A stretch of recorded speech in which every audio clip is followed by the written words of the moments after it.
Hello friends, my name is Rajneesh Chadha and I have over 30 years of experience in IT, primarily in the domain of program execution. I'm here today with a very typical topic, or rather I would say weird topic, how to fail a program, 6 steps for that. Let's look at what these are. The first one is don't have any empathy for anybody. Whether it's your team members, whether it's your client, whether it's your senior management, and trust me, in the end you will have the desired results if you're wanting your program to fail. Empathy is one thing basis which cohesive teams are made. And teams are not essentially for your team members. Teams are with client, with management, with team members, everybody you have a team. And unless empathy is there, it won't happen. Next step is have a plan B. Which means don't trust your plan A.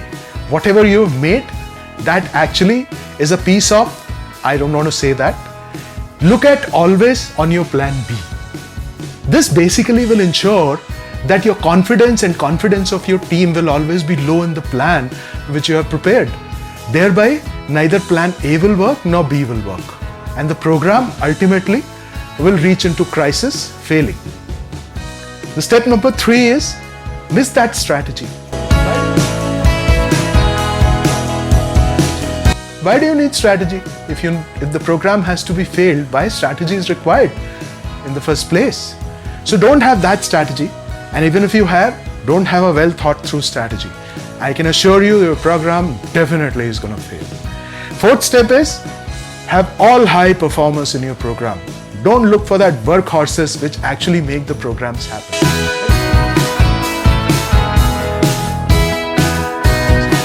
Well, high performance are also required in the program, but the ratio is not more than 15 to 20%, and that's been my experience in the past.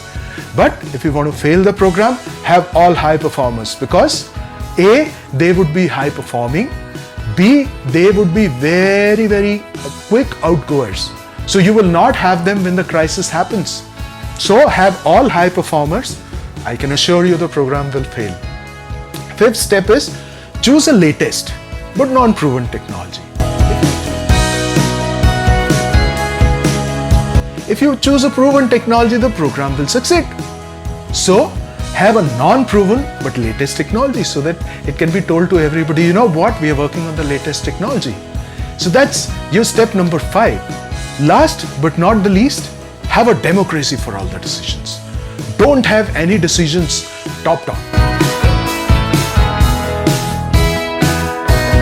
Everybody should have a right to say anything, and there should be absolute consensus in terms of decision taking.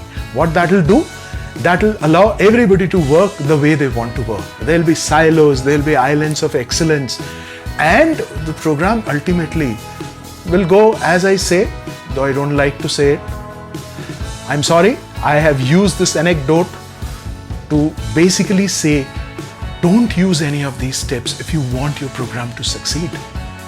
Please remember, none of these steps are ever to be even thought of. And if you see any of your juniors or your peers even thinking about these kind of steps, please tell them that the result of this would be failure of the program, and that's almost a certainty.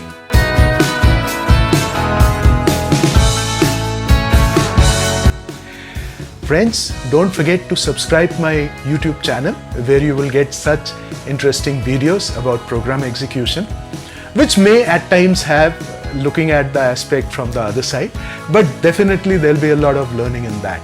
And don't forget to hit that bell icon so that you get all videos as I post them first. Thanks for watching. Bye-bye.